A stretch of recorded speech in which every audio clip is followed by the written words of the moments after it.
on.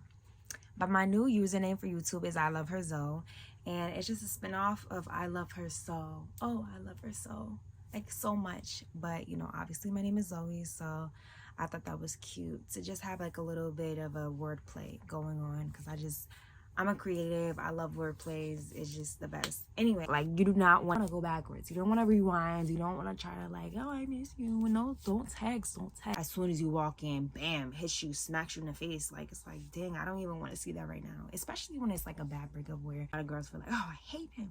Like, I never want to see his face again. Okay, so follow suit. Like, so take the stuff down, and you know, and some people, you like back on your journal, flipping through the pages, you're just scanning through, and I'm like, wow, I was really saying this, and I was really feeling that way. Like, sometimes I'm surprised, and I'm really appalled at the way that I grew. So today we're gonna be talking about how to get over someone, how to break up on a better note than depression, because obviously it sets in when you're leaving someone, whether that might be a 5-year relationship, a 6-month relationship, whatever it might be. It's really hard to get over somebody and then just move on like nothing happened, especially if you're the type of person that didn't get closure and you needed that last time to really like let out everything that you wanted to tell them or ask them, whether that might have been like the relationship ending resulting in cheating, you know, whatever the cause was, or maybe you guys just were better off friends and there's no bad blood and you guys still love each other and care about each other, but you know, you just didn't have like that romantic spark.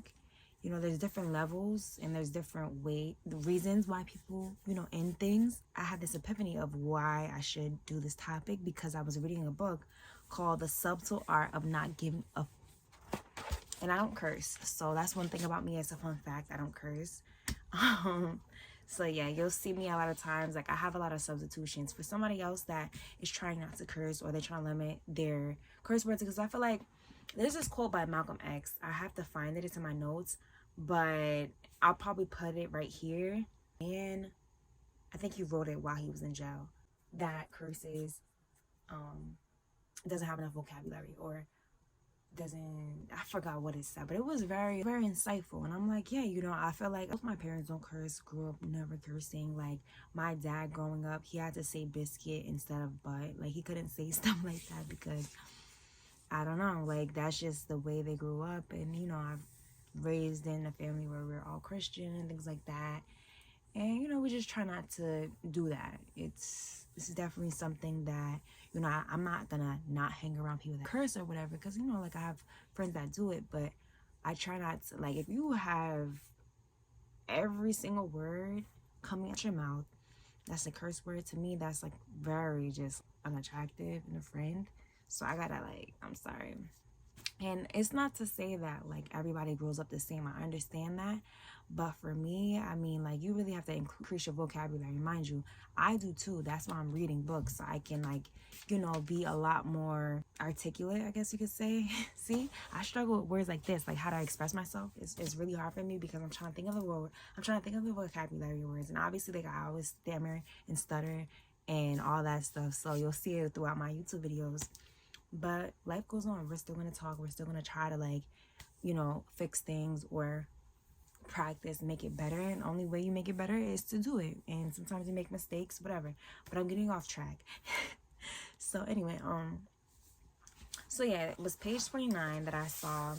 I'm going to read like some inserts. I might like speed this up so it doesn't drag, but I'll read probably just like a couple of paragraphs, maybe the whole page. No, I'll probably read like just 2 paragraphs out of the page. So of page 29 by Mark Manson, The Subtle Art of Not Giving Up.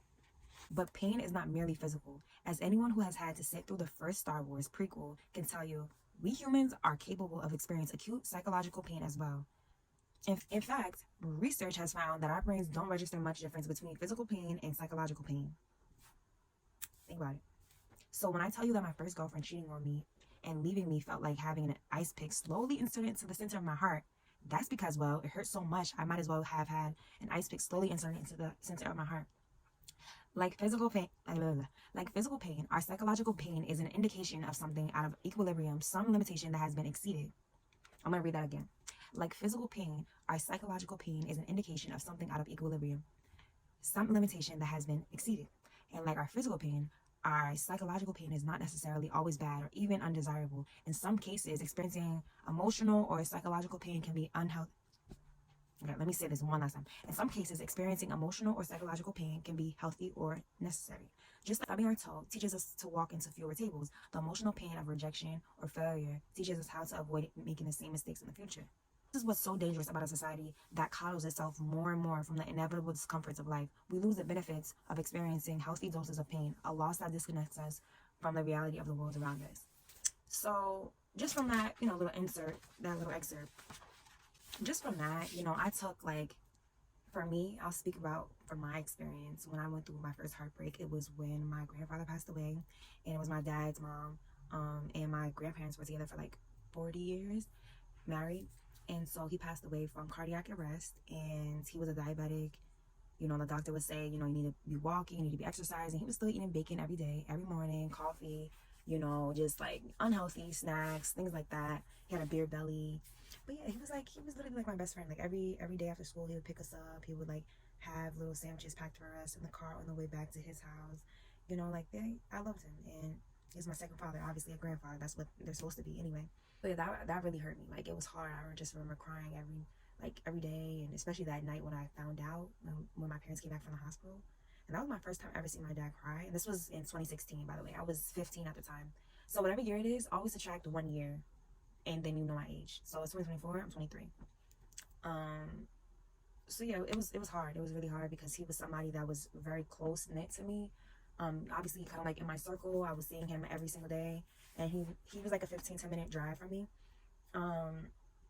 Besides him, a romantic heartbreak was my first boyfriend, and we started dating when we were 16.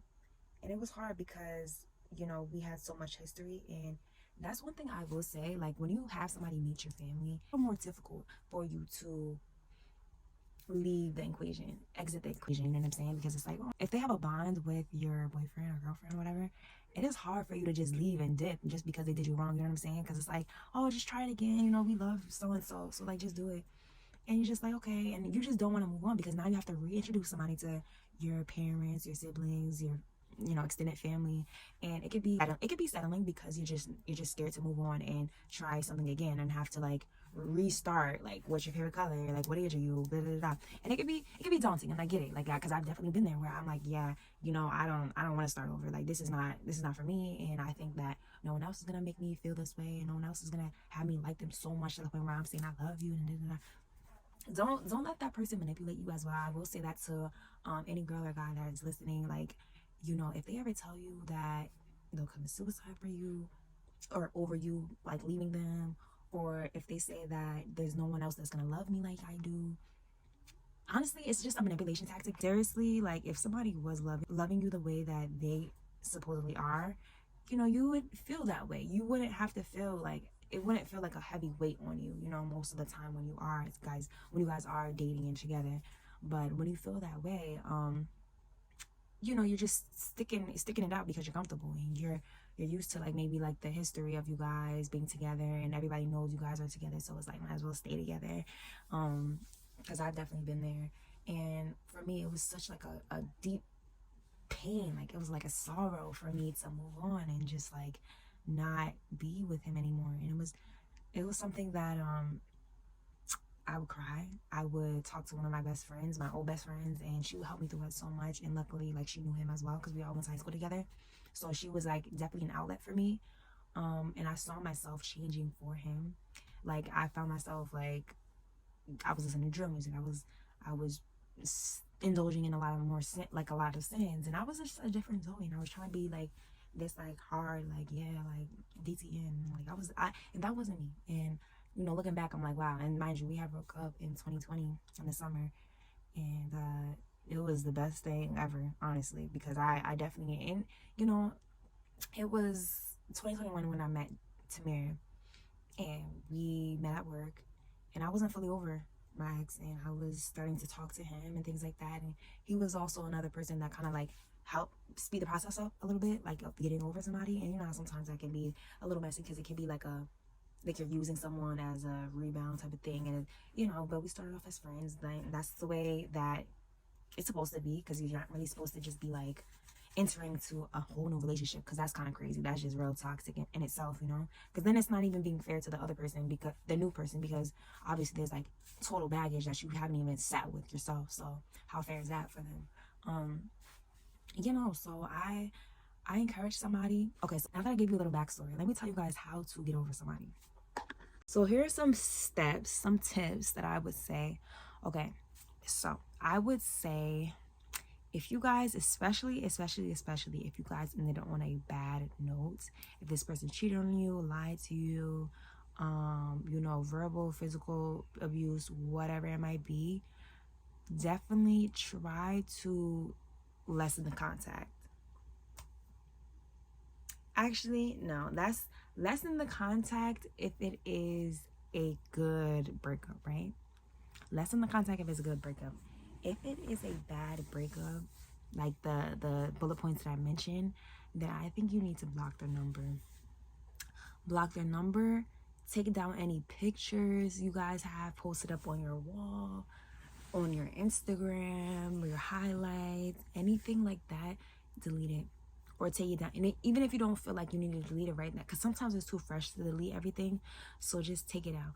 If you have pictures on your wall, maybe put it in a shoebox, something, somewhere where you can conceal everything and your eyes are not seeing visual, like real things of that person, because it's a constant reminder. It's, oh, I can't believe we're done. And then now you want to text them because I miss you. You know what I'm saying? Like, obviously your brain is already gonna be thinking and seeing him in your, or her in your head. So do the stuff that you can see, take it down. Like the stuff that you can grab and see, like the stuff that's tangible, you need to take that off, take it down. Teddy bears. There's like I remember when I was working at the Gap, and somebody had came up with like a flashcard of, it was like a little business card, and it says, we buy ex's gifts, your ex's gift. So it's like any teddy bears or any like fancy jewelry, whatever. And I was like, wow, that's a really great business, because there's so many people that just have, that get left and stuck with the old gifts from your past relationships, and it just sits there, especially when it's nice stuff, and you feel weird wearing it, because it's like a, to follow suit with the breakup and not go back. Like, you do not want to go backwards. You don't want to rewind. You don't want to try to like, oh, I miss you. No, don't text. Delete the number, first of all. And if you don't feel comfortable to delete it at this very moment, because sometimes it's way too fresh to just like dead everything, just block the number. Step one, block.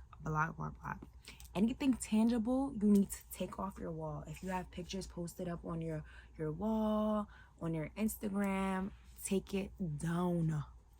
Okay? You need to take it down, because you don't need a constant reminder. If your brain is already in the mode of like, oh, your brain is always thinking of different things all at once sometimes. And if you go through something as traumatic as a breakup, it's going to be a constant reminder already mentally.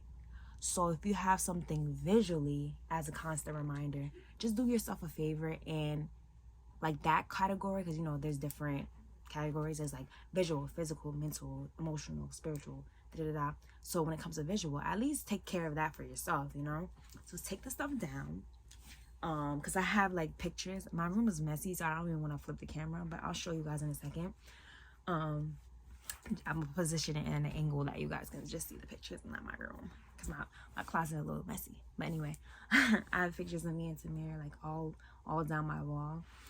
So if we were to have a breakup, something like, I'm just saying for an example, like I would have to take down that whole thing. You know, God forbid. That's my baby though. So you have to do that. You just have to do that for your sanity.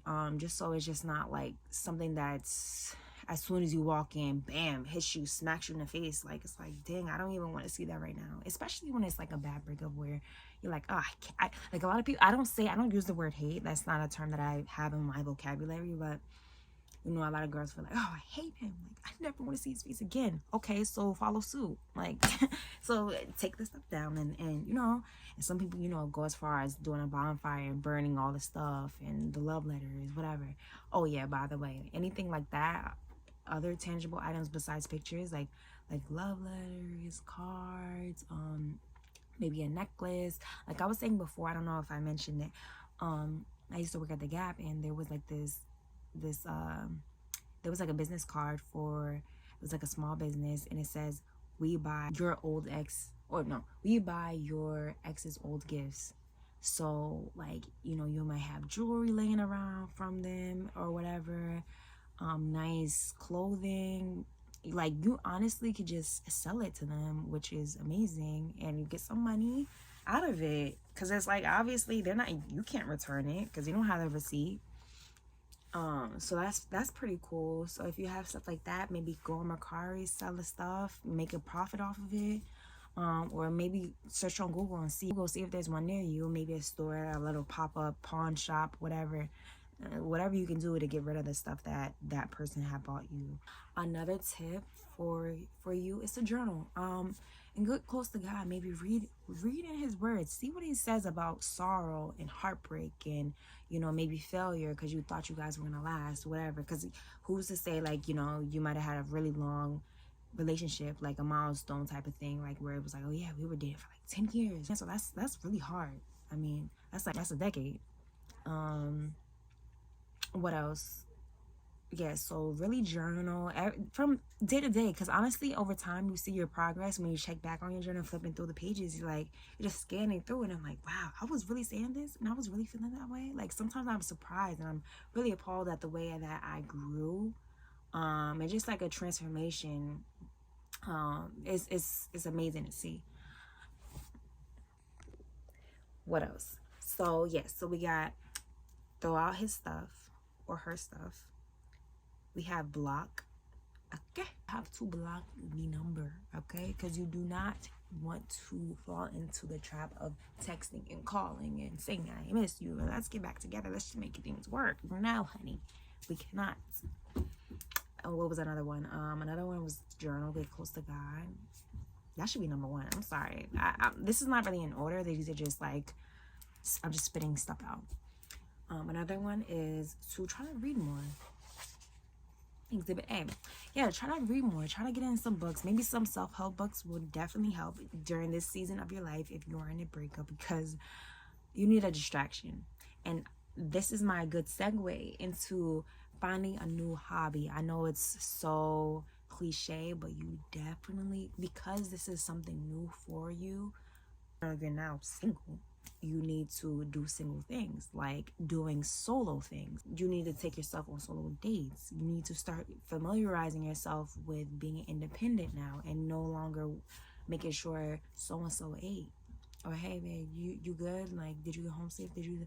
No, now you're in your mode. Like, only you're kind of being selfish right now, and you need to learn how to, you know, all the stuff that you made mistakes in the past. Like, now you can see where you went wrong, and you kind of reflect when the time is right. Obviously, you don't want to reflect right as soon as the breakup hits, but like maybe a couple months down the line, when you're feeling like you're healing and stuff like that, you can analyze how you used to be.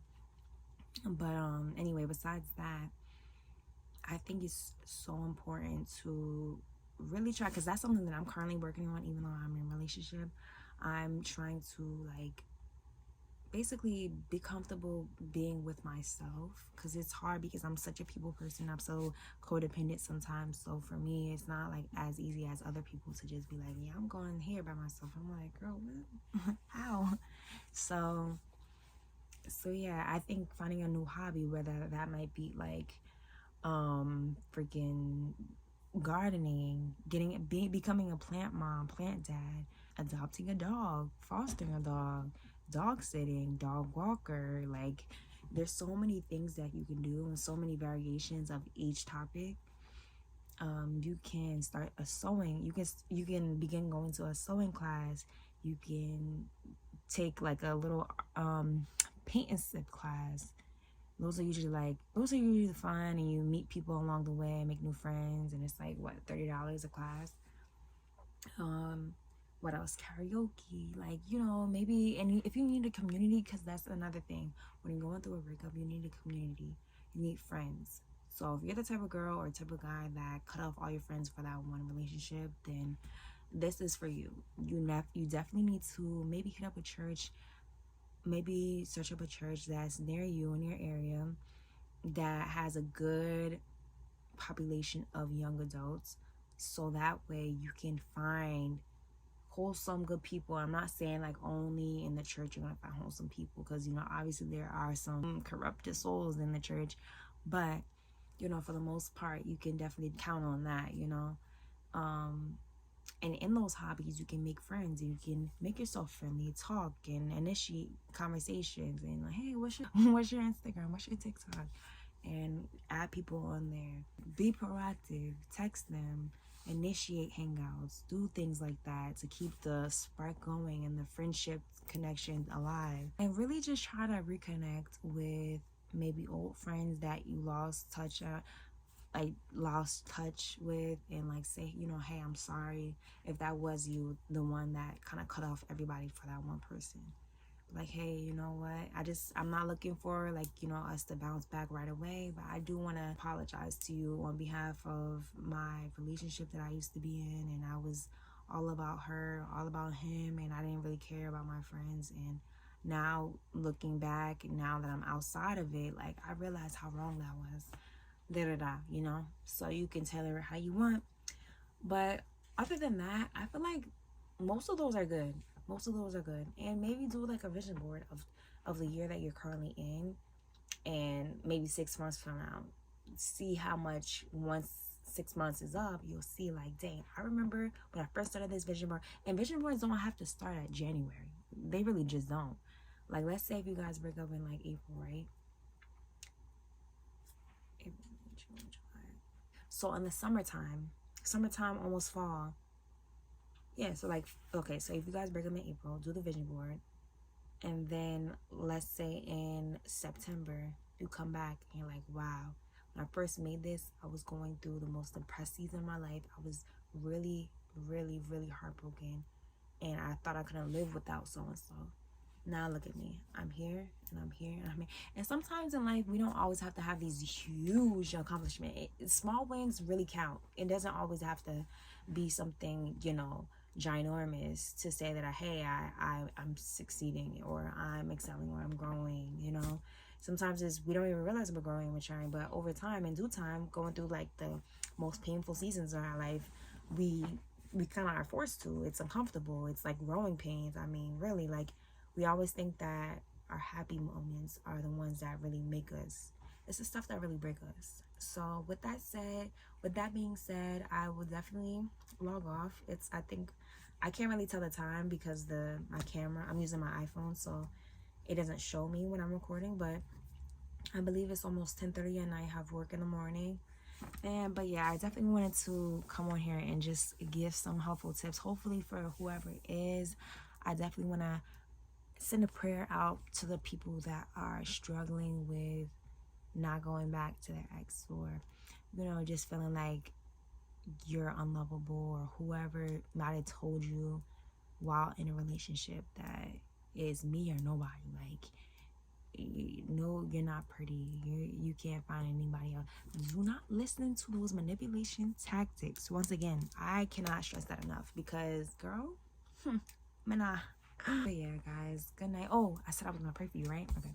So, Father God, we ask anybody under the sound of my voice that is struggling with depression, with suicidal thoughts, just off the thought of breaking up with somebody or going through that breakup, help them to recover and strengthen them right now. And we ask for you to release your power onto them and realize how special they are, how beautiful they are, how handsome they are, how much they shine, and the special light that's within them. They don't need anybody else. And God, help them to find a community of people that are positive, that are uplifting, that are encouraging, people that can speak life into them in the season of sorrow, and help them to realize that right now a breakup is what's needed. And sometimes we know, Father, that you put us in places alone so that way we can be closer to you, and we can we have hunger and thirst for you, Lord, and we know that all we need is you. We don't need anybody else. We don't need a significant other. And God, thank you for letting us realize and be insightful about things, and help us to dive into your word and be, excited to read about you and learn about you and grow closer to you, Lord. And we diminish anything from the devil, and we thank you, Lord, for what you're going to do in advance. And we love you. In Jesus' name I pray. Amen.